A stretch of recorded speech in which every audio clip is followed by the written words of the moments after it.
forgot what it's like to live with those two again. Absolutely horrendous. Pretty rad, Oh, I love them. Flipping hell is a hard route.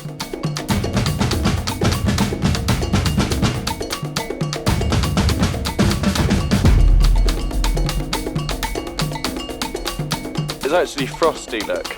Literal frost on that grass. We're in for a really cold night.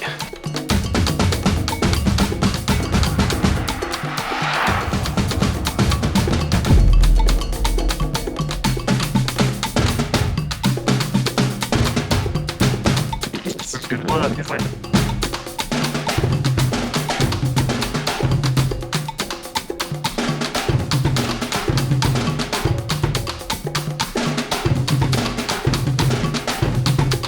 Full game over. Oh my god. Oh.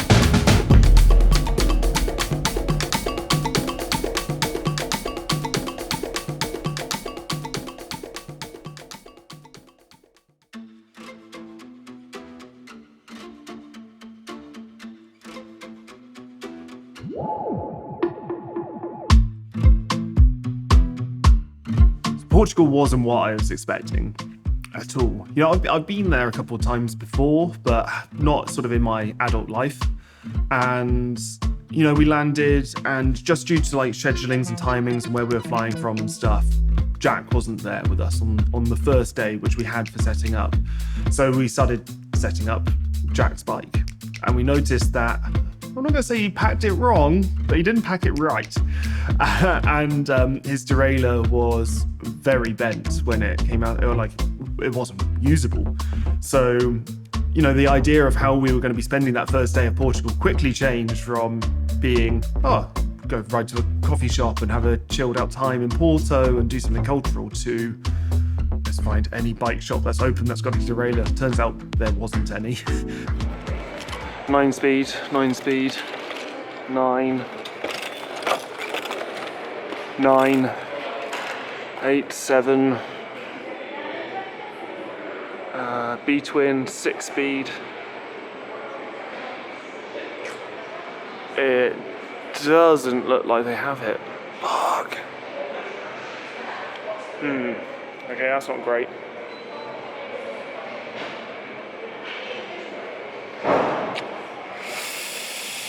What do we do now?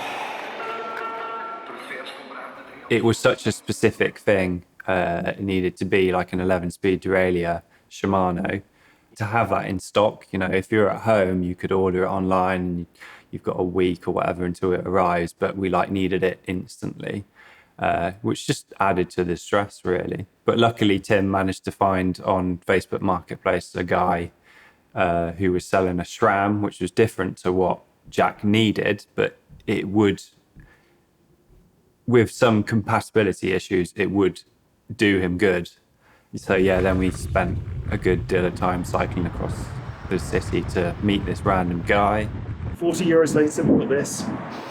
It's a short cage, and it's SRAM, and Jack's is a medium or long cage, and it's Shimano. And he's got a cassette that might be too big for this, shifters that might not work with this, but it's better than a completely busted derailleur like he's got at the moment. So hopefully this might save the day. A lot of people ask like why you do these trips. And a lot of people sort of have the perception of like when you go traveling and stuff and people are trying to find themselves or learn about themselves, and quite often some people are running away from something or running to something, or they're trying to change some element or perspective of their life.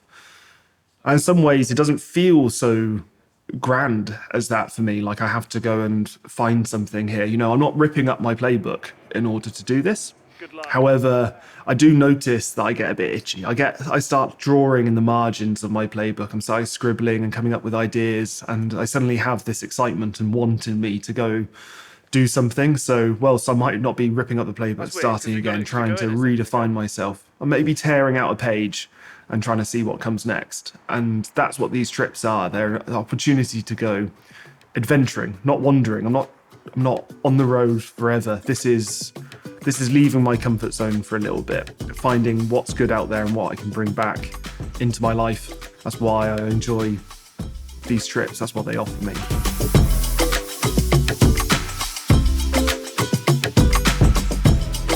All right, here we are, lads. At the Atlantic Ocean. The next time we'll be at the ocean will be in Normandy, the English Channel. That's 1k done, 2,699 to go.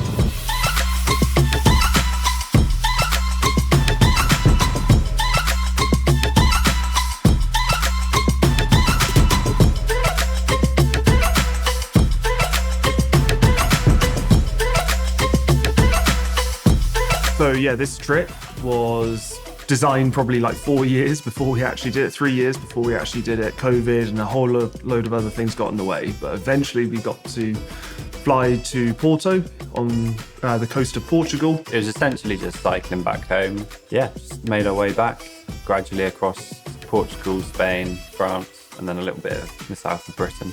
It was a 2,700 kilometre trip back to the UK, back to Bristol. So our previous trips were all about going places, seeing things, eating things, smelling things that we'd never seen, eaten or smelt before. So intense.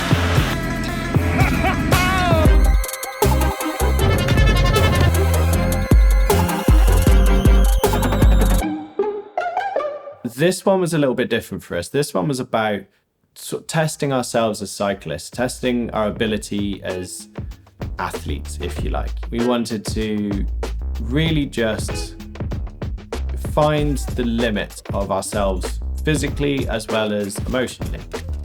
This is not to say that we didn't enjoy, or in fact we loved passing through the countries that we went through. It was less about the exploration in a geographic sense and more about the exploration personally, a personal journey of taking ourselves to the limits and then trying to enjoy those limits. So Portugal's lumpy. We're about 3/4 of the way through day one. It's slow going because there's a lot of lumps and they're like proper sized climbs. You spend like 30 minutes climbing and then 10 minutes back down the other side and then 30 minutes climbing. We've got like 5 of those done today. And right at the end of the, about 150k into our ride or so, we climbed for about 600 meters, 650 meters, so that'll be about an hour and a half climbing. So the final climb, Tim. It's the final climb. This is like 4 climbs rolled into one though. This is 22k, something like that. And 600 and something meters of climbing. Am I going to bed yet? Nearly. Near the top now, man. We're getting there. Yeah.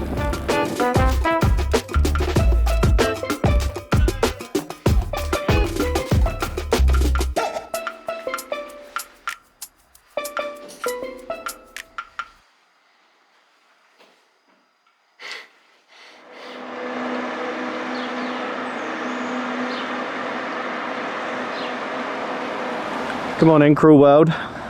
It is day 2, morning of day 2. We're just packed up from the hotel. What's your thoughts about today, Tom? Yeah, I mean, I'm pretty excited really because we're going to be right at the border of Spain. 2 days. Yeah, of course. So that'd be nice. We're on day 2. Just set off. I just pulled up the road a little bit from the boys. Just kind of forgot what it's like to live with those two again. Absolutely horrendous. I had to share a room with Jack last night and he is just snoring his ass off all the time. Tim was in the room opposite. It was a bit of a hot room. I didn't have any air conditioning, so we had all the doors open and all I could hear was just Tim farting away. Yeah, day 2 already. Really sick of them. Roll on day 19, I think, really.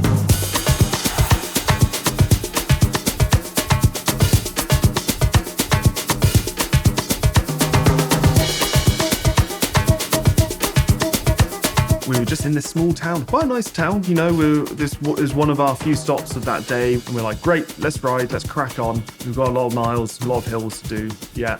And just heard this almighty snap. Full game over. Oh my god! Fully fucked.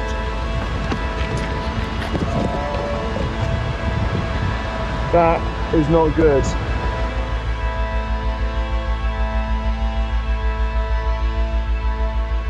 We are 100k from where we're supposed to be, and miles and miles and miles from anywhere sensible. Fucking hell.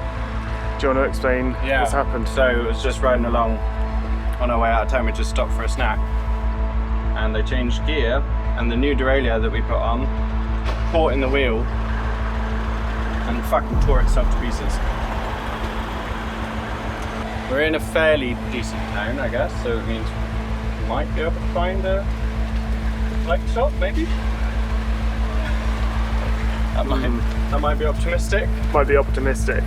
Fuck.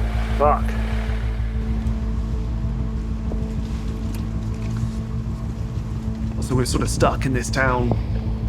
There was a taxi rank that was very nondescript, and trying to find a taxi in Portugal, in a small town, a very weird time of day where no one spoke English and I spoke a tiny bit of Spanish, didn't really work out very well. Then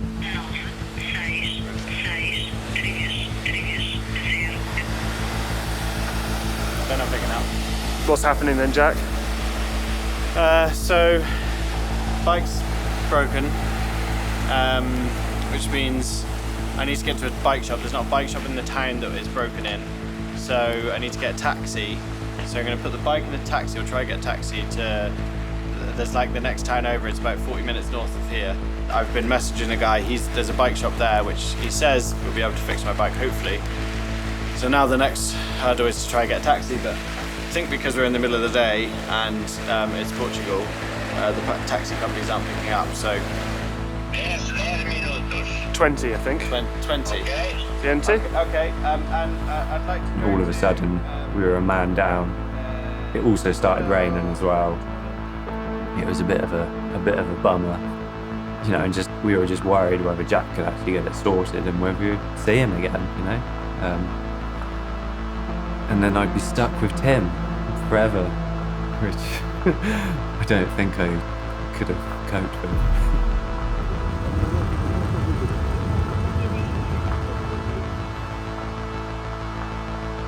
Hopefully he'll be able to get the problem solved. Where he's going is a bit of a detour. He's then either going to have to jump in another taxi to then get to where we are once his bike's fixed, or knowing him, he'll probably try and cycle it. So.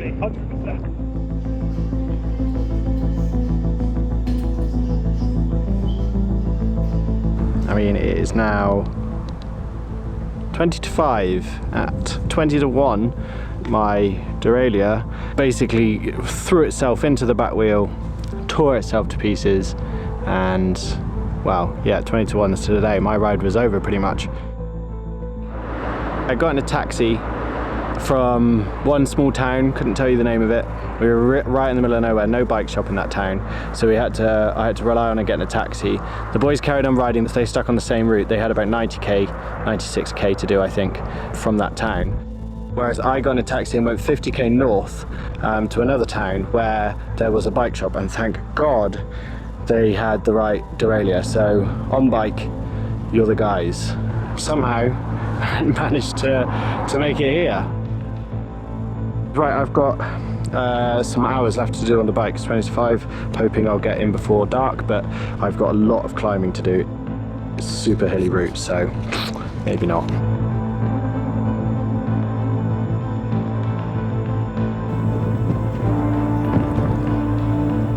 Flipping hell is a hard route. It's like 600 meter climb, 600 meter descent, 600 meter climb, 600 meter descent. No flat in the middle. I mean, this is the first flat I've been on, and that flat leads to Spain. There, in the distance, is Spain. it's been quite nice riding by myself. No offense to Tom and Tim, but it's just nice to get in a bit of a groove and just power on it in your own speed for a little bit, and kind of have your own thoughts and feelings and emotions, etc. But yeah, it's been a hell of a ride. I'm really looking forward to get to the hotel. Put my feet up for a couple of hours and then back out on the bike in the morning for a massive like 220k day or something. So yeah, I need some sleep tonight, I think. Woo. Just happy I got the bike fixed though.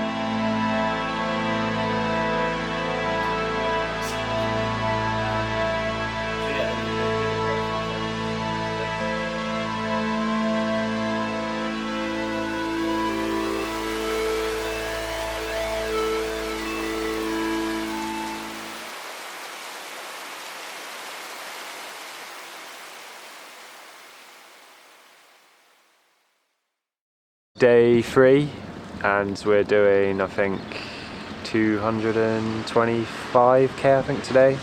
So is that Spain over there then? Literally, I think it's like as soon as you cross the dam, see there's a building there on the left? Yeah. White one. I think that used to be the old checkpoint.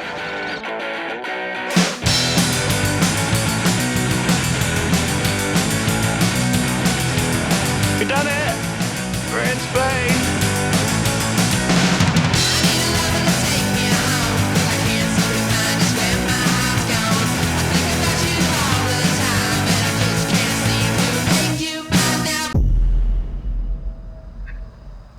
It's a thorny nightmare. There's 7 thorns in Tim's wheel, and I've got a puncture on the front and a puncture on the back. It must be cactus thorns or something on this road, and it's just nailed us. And the boys got some punctures on a bit of a gravel section, so that immediately flatted. I think we had 4 flats burnt through all of our tubes. There were like 7 thorns in each tyre, so it's essentially unrepairable with patches, so you have no choice but just to use a tube. That used all our tubes up, and we were then pretty worried, like, what if that happens again, you know, we've got no tubes.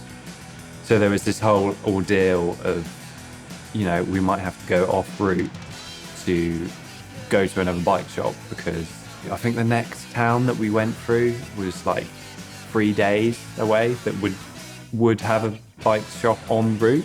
Yeah, that day sort of gave us the willies a little bit, being like, God, we're not going to be able to get inner tubes, we're going to constantly get punctures the whole way through Spain. But it turned out, in an absolutely nothing village, there was a bike shop. So yeah, we went to a bike shop.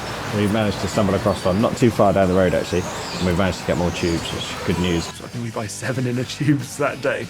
So yeah, that was a bit of a eye-opening day.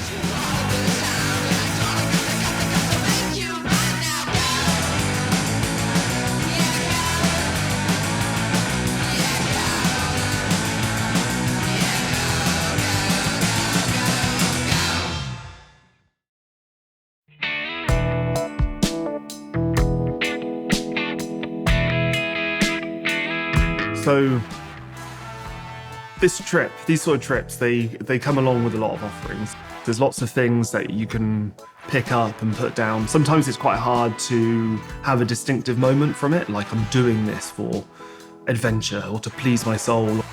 These are the sort of things that you hear quite a lot and you sort of expect to experience through, you know, we've done quite a few of these trips now, you know, you go in there with some preconceived notions of what's going to happen. One thing that I really didn't expect on this trip was waking up day 5 after we bivvied out in sort of this like oak forest thing. In the middle of the night, I woke up a bit scared, and it was strange because I was imagining myself doing this. Suddenly I realised, you're going to be able to do this. And that terrified me, and I don't know why.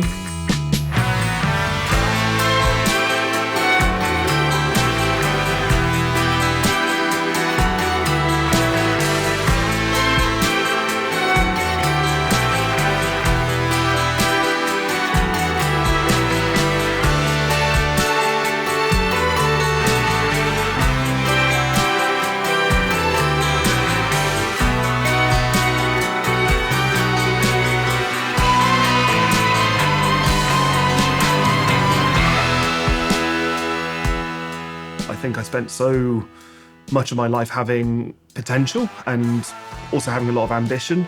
So you never really realise what you're capable of or doing or appreciate the things in the moment because you're always looking too far forward. You're never looking at what is. For once, I was in this scenario in my life where everything is present and very immediate and close to you.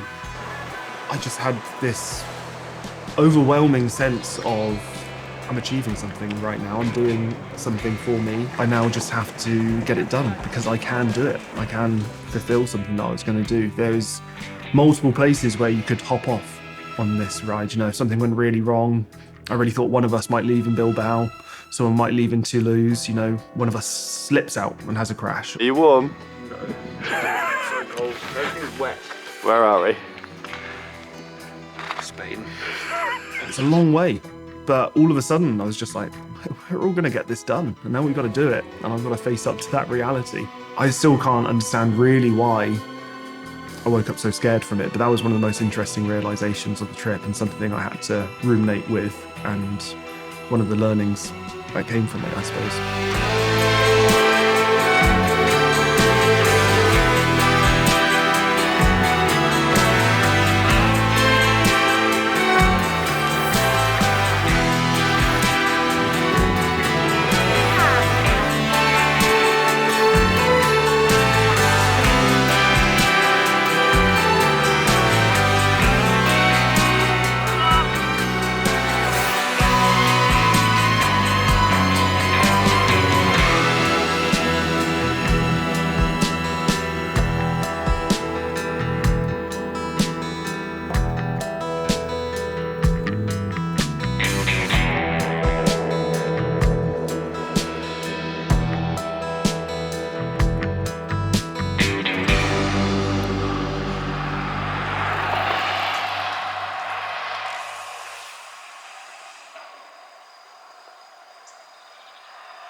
Hola chicos! So we're on morning of day 5. Day 5? Yeah, day 5. We started this morning in a little mountain town about 1,100 meters above sea level. We stayed there and we're now, well, we were right on the edge of the Picos. The Picos de Europa? We didn't do a piece to camera this morning because Tim was very cold. Because when we woke up it was very cold because it's very high above sea level. The Picos are like, they're a pretty big mountain range. They've got, the highest peak is 2,600 meters and they've got bears, actual bears living in them, and wolves. We haven't seen any bears yet other than Tim. We haven't seen any wolves either. We have seen vultures. There's some vultures up there actually. The only bear you could describe me as this morning was a Winnie the Pooh. Yeah, you were a bit grumpy this morning, weren't you? I was so grumpy. I could have quit. I could have just hid in that hotel. Also, I wasn't Winnie the Pooh this morning. I was more like the miserable donkey. It was really strange. The landscape changed so much. Big like riding days, like again 200k plus days each day, but it just changed so much. It was really barren to start, and then as we made our way towards the Picos, it was very wet and very spiky mountains sort of surrounding us, and then into the Basque Country as well, which was very alpine and lush green fields, which sort of reminded you of the UK a little bit. Doesn't really feel like we're in Spain actually, does it? No, not at all. It feels like we're in the Alps or something. Yeah. Great. Yeah, it's good and it's nice. It's I don't like where Tom put sun cream in my hand. Why is it over there? That's so weird. It's so unsettling. Yeah. Not sleeping next to you. Yeah, it's nice though, isn't it? It is very alpine. Yeah. We've all had been to Spain a lot, like, you know, on your family holiday to the usual suspect places, and I think we're all kind of taken aback by like how different like this part of Spain that we did was to what we thought Spain would be.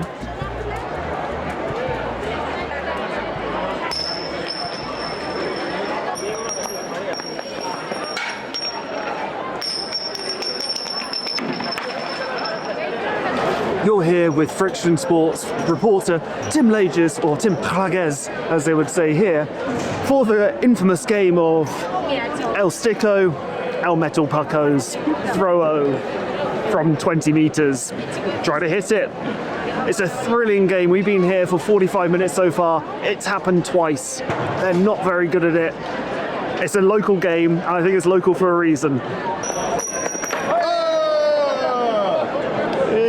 It's the third time it happened. This is exceptional stuff. He's got another throw. Oh, he's got a bloody lob on him. He's got some meanness. What the hell?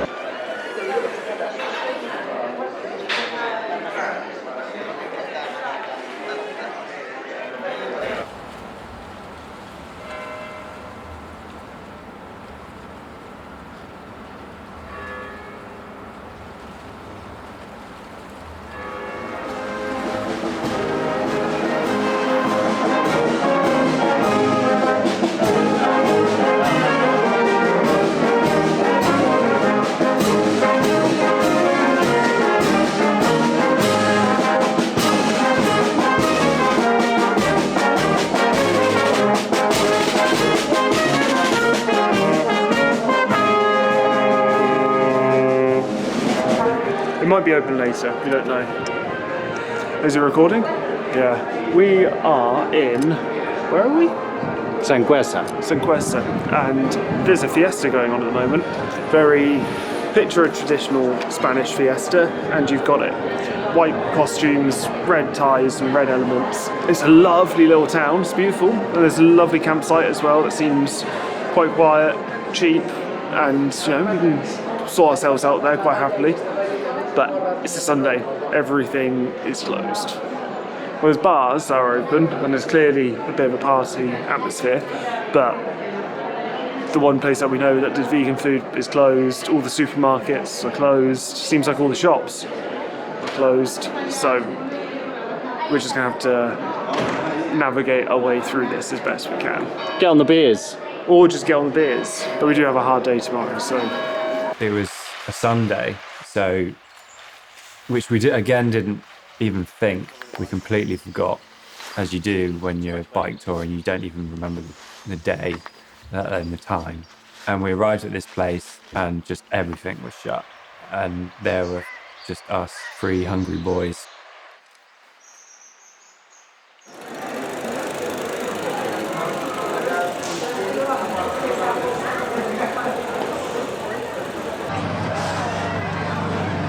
We found a chipper, a proper British chipper, far from a British chipper. It is, it serves churros and chips, and yeah, Tom and I are going to have cold chips in the morning. So we're ordering 3 packets of chips now, and we'll have a packet and a half each in the morning, and Jack will have churros. I think it's going to work out.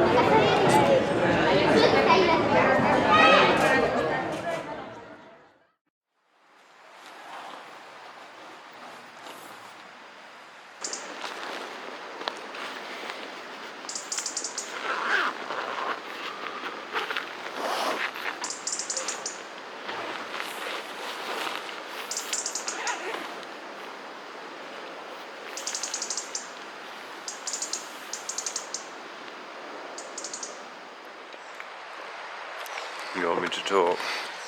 I don't really want to. We've got no shops open today. Well, they weren't open yesterday, so we've got no breakfast, so we've got cold chips. Yum.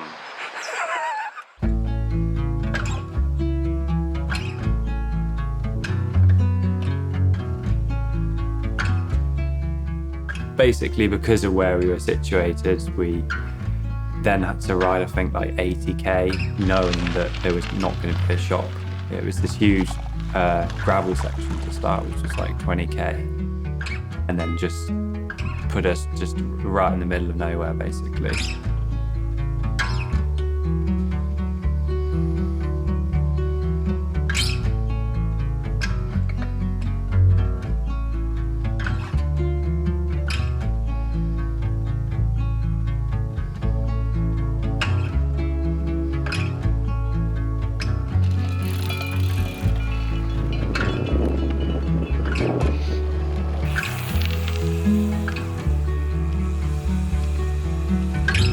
behind us you can see the Pyrenees. This is our first like proper view of the mountains, and you can like in the haze you can see them disappear all the way down the east of the country, which is pretty rad. We've just come up a 900-meter elevation climb for breakfast because we haven't had any breakfast yet. Yeah, the boys have had chips and I've had 3 digestives and 4 olives. What are you talking about? We don't have any breakfast, and the shops were shut in the town this morning, so we're on our way to the next town. But the next town is a long way away, and we've got another 900-meter climb to go over to get there first. So yeah, we're kind of against the clock a little bit this morning before our bodies crack, I think.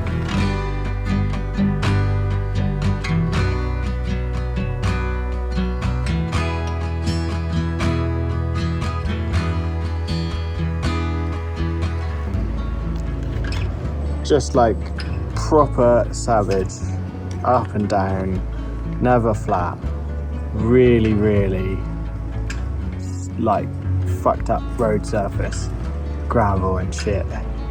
And for 45k or something, maybe 50k, with 1200 meters of elevation in it, there was no shots. And we started with no breakfast, so yeah, I think that's kicking my ass. And we've still got a Pyrenees to climb. Yeah. Basically got, from here, 57k of climbing to go, all the way to the top of Portugal. Which we'll get done, you know. But first I just need to sit in the shade, consume lots of liquid and lots of sugar. Hot today too, it's like 27, 28 maybe. Yeah. Big day. How are you feeling, Jack?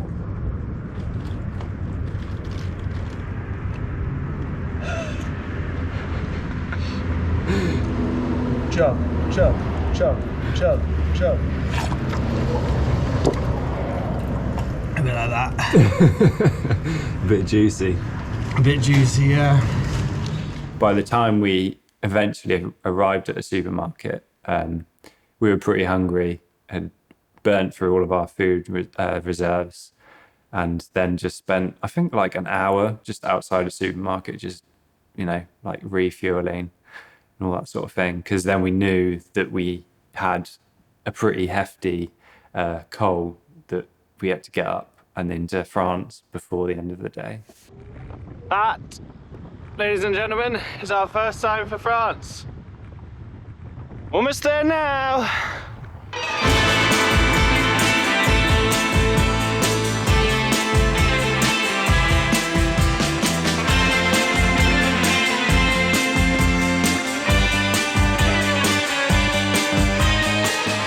Not gonna lie, this is a tough climb. This is a tough climb, especially after quite a big day, and yeah, tough, and a big headwind as well, which sucks. We're in France. By 10 yards. By 10 yards. We yeah. just crossed the border. We went up a hell of a climb there. That was probably 2 hours worth of climbing, wasn't it? It was crazy in the end. It's been a big day. It's been a big day. It has been a really big day. Started with gravel, started with hunger, and now we need to race to another supermarket. So let's rail this descent. Yeah, big descent now, so hopefully that will push us on nice and quick.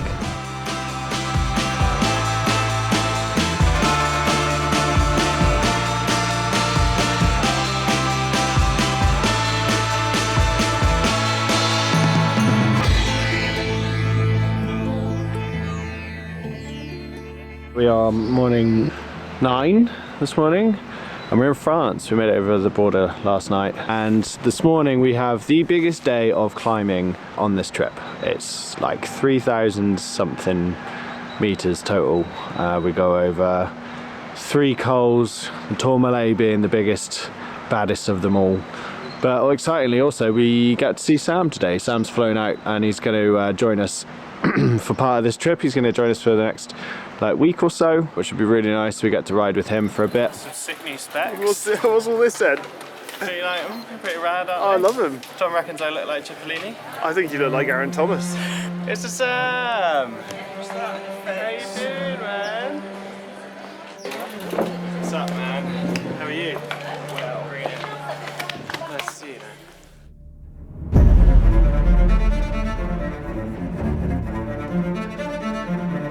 I mean, yesterday, like riding into the Pyrenees, like they sort of felt like intimidating as they rose up either side of us, and we've been climbing already for 30k, and they were still going and still going and still going. It's like, fuck, these mountains are huge.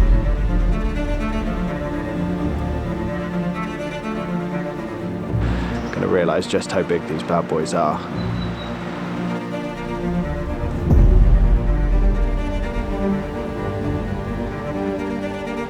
But yeah, it should hopefully be some sort of fun.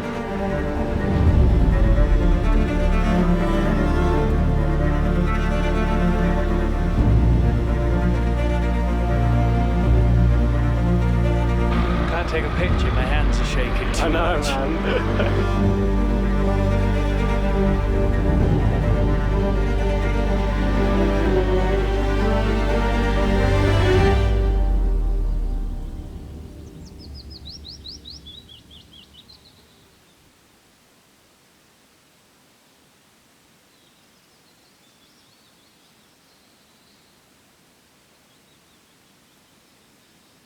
The Pyrenees were this kind of big, looming mountain in the middle, if you like. The first 10 days before we got to the Pyrenees were almost a build-up to that point. I think for all of us, once we crested those mountains and we'd made probably some of the most difficult cycling days of our lives so far. Oh, she's a steep one. Oh yeah. It very much changed the thought train of, okay, all I've got to do is make it over the Pyrenees and we can make it home. Once you're over that other side, it's right, okay, we're making it home.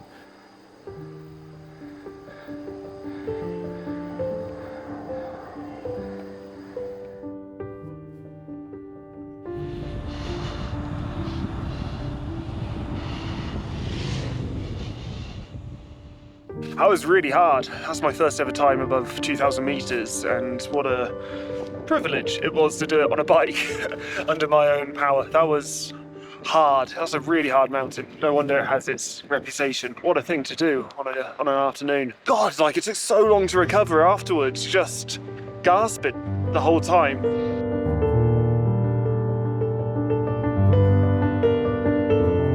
I mean, what a beautiful part of the world. This is great. What a good day. It was an ace feeling. The day we rode back down out of the Pyrenees, it was some incredible riding in the Pyrenees, but to know we'd done it, to know we'd kind of completed it, was a real milestone in the trip. I hadn't really necessarily considered it was going to be such a milestone.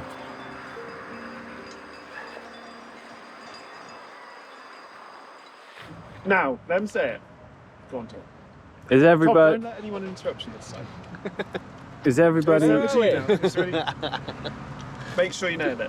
Right. 3, 2. Is everybody loving it? Is everybody loving it? Yeah, we're loving it. Yeah.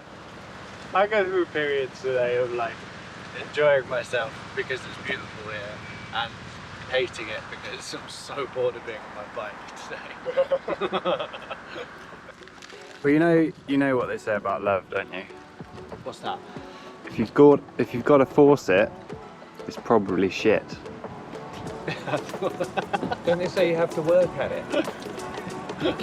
Shouldn't you have said that love is like a fart? I was gonna Not say. what they say about love. Fuck's sake.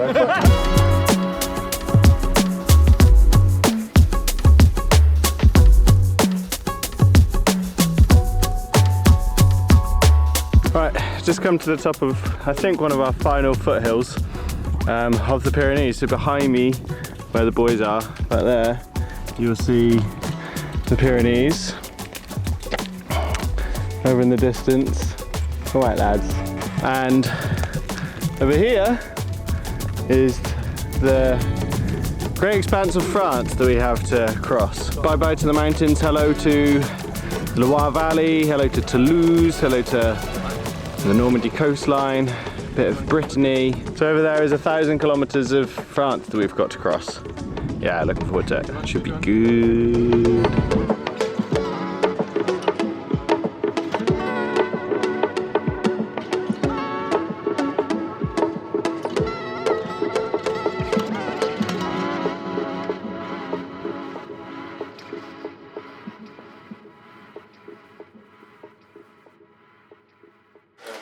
Bye, Sam.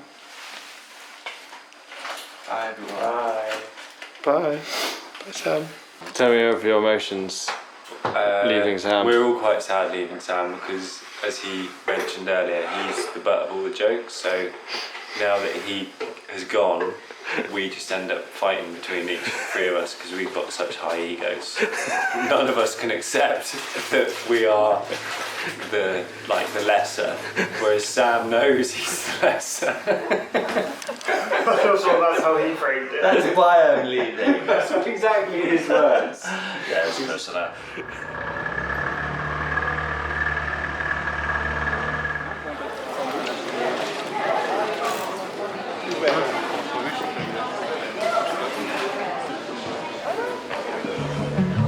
I really wanted to do a trip where we cycled home. All right, bud. Welcome to Wales. Hilarious. On those low moments, like where my back hurt a bit and, you know, when I didn't have any music, you just kind of have to put all that aside and sort of just like go, well, you've got no choice here. You're in the middle of France or you're in the middle of Spain. The only way out of this is just carrying on cycling because it's the only way that you're going to be able to get home. Like when my back hurt quite a bit, you just kind of have to sort of try and put that pain at the back of your mind and just think, keep pedaling, you know? To be honest, I was feeling it as well. My back was hurting today. Yeah. That was a tough one.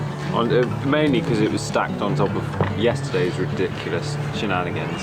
We have now done 200 and something kilometre rides back to back. Yeah, both of them have been really pokey and quite difficult.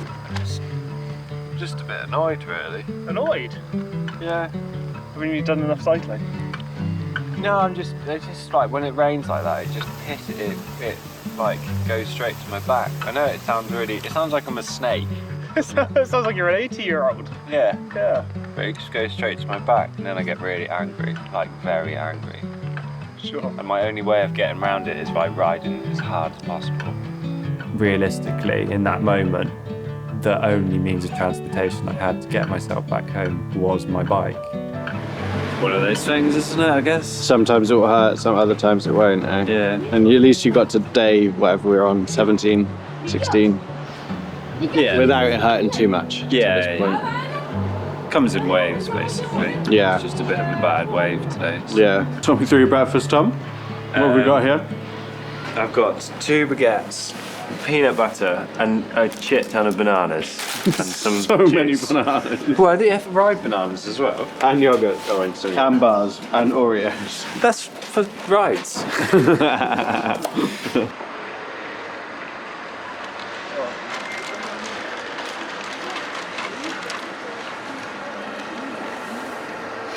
No thanks. After you've dribbled back into it about 1,000 times.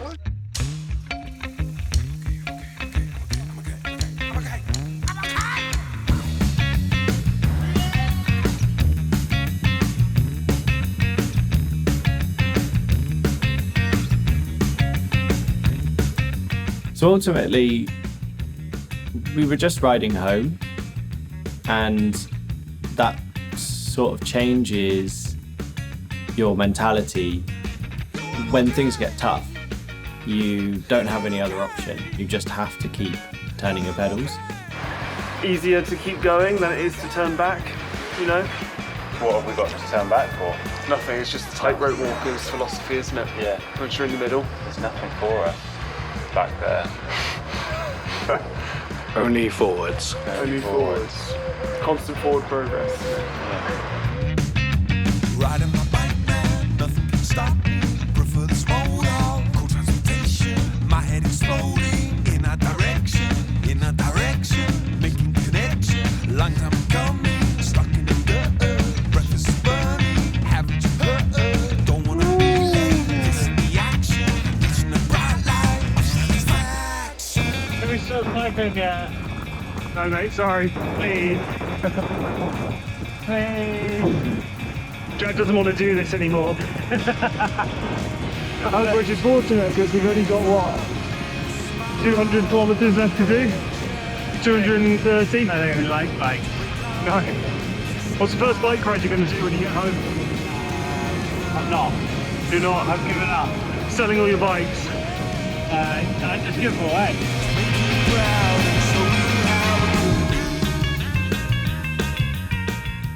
Northern France is basically quite hilly. It just does this. So we're like in the dip of we've just come down here. It goes straight back up there. And it doesn't stop doing it. You ever look on the elevation map, you'll see, when I zoom in, all those little wiggles, they are what you're looking at here. And we've been over maybe 50 of them already, and there's hundreds to go. And we're just over halfway on the ride. I think I'm right in saying we're all fairly over it. Yeah. They aren't the steepest hills we've done. They're not by far bumpiest roads we've done in France.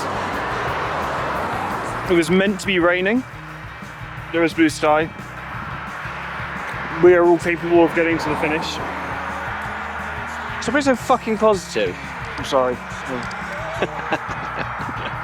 If I don't tell myself these things, I'll just cry and never return home. I'll have to learn French and sell baguettes. Marry a lovely lady called Elise or something like that. I don't know. Rename yourself Jean-Pierre. Jean-Pierre. Yeah, I'd buy a beret and some self-regret and make some art that no one understands.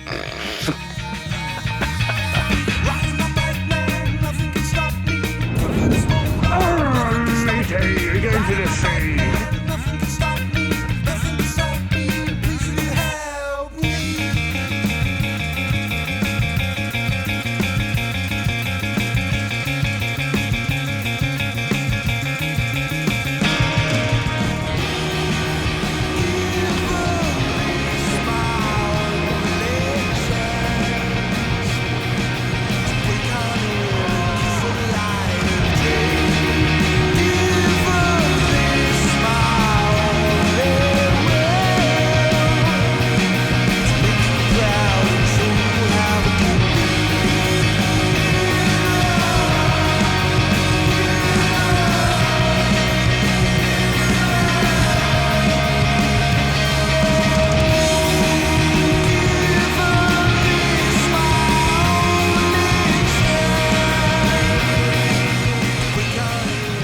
Do something funny.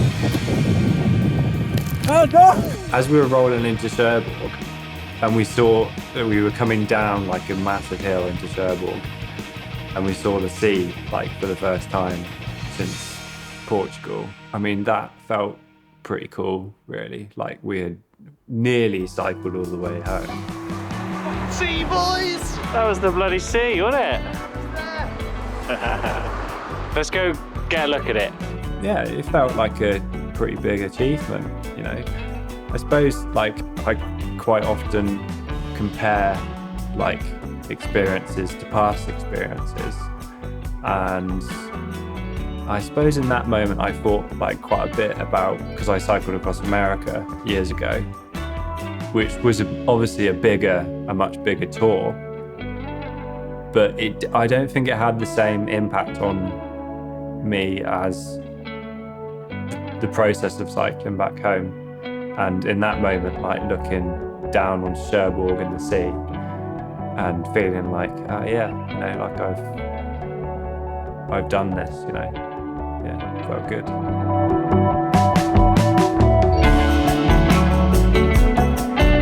Look, what's that? Water. When's the last time we saw that? Portugal. Ages ago. 2,600 kilometers ago, right? Yeah, we need a boat now.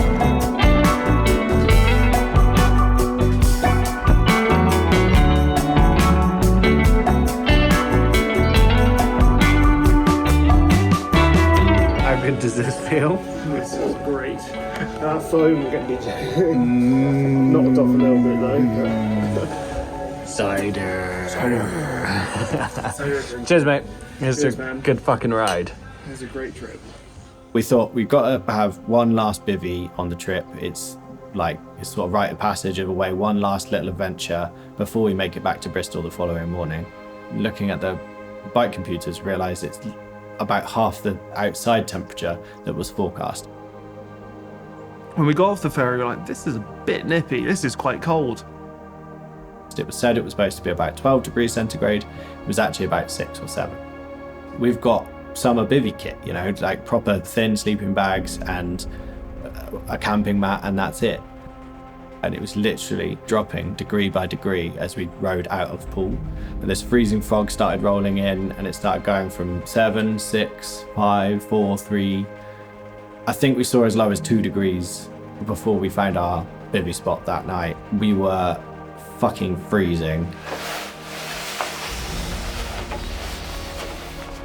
Our sleeping bags are rated for 7 degrees, so we're in for a really cold night. Yeah, it's gonna be fun.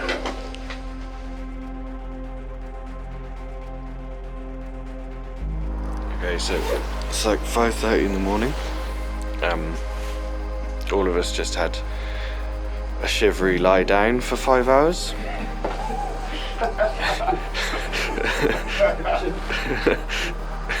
Nobody really slept, unsurprisingly.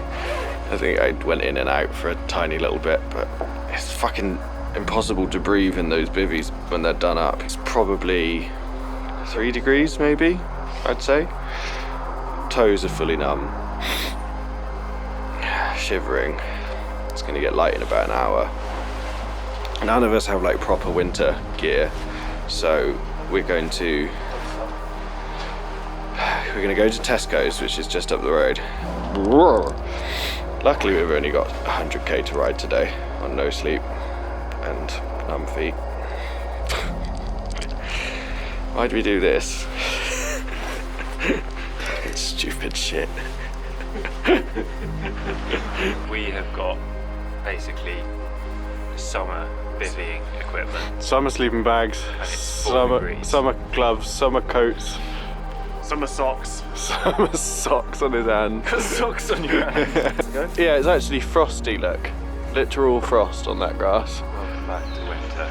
Right, we're going to Tesco's, let's fucking do it.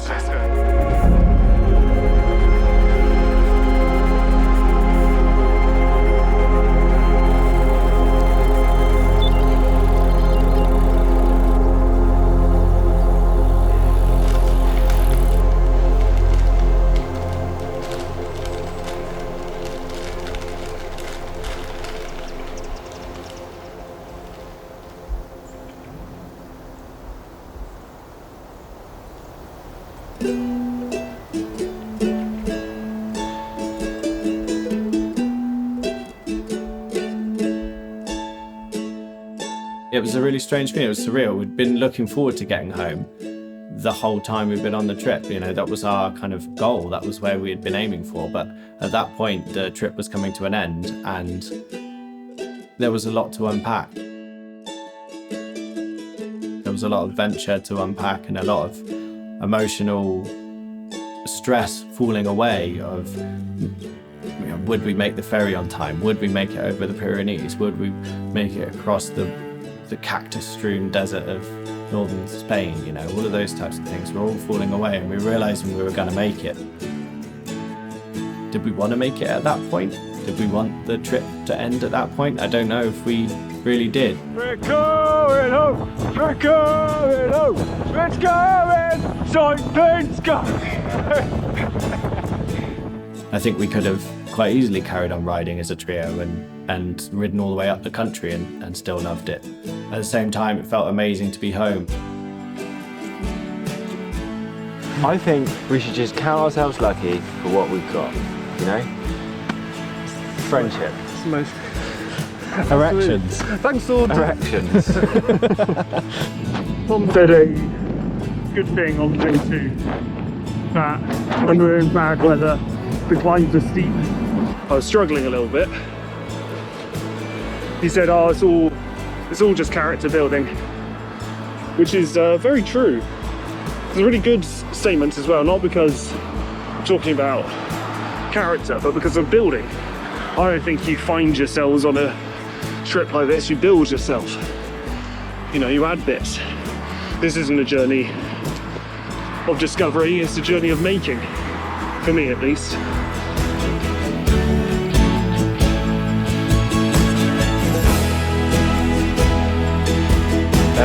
Got a bit emotional actually, to be honest, which I'd never normally do.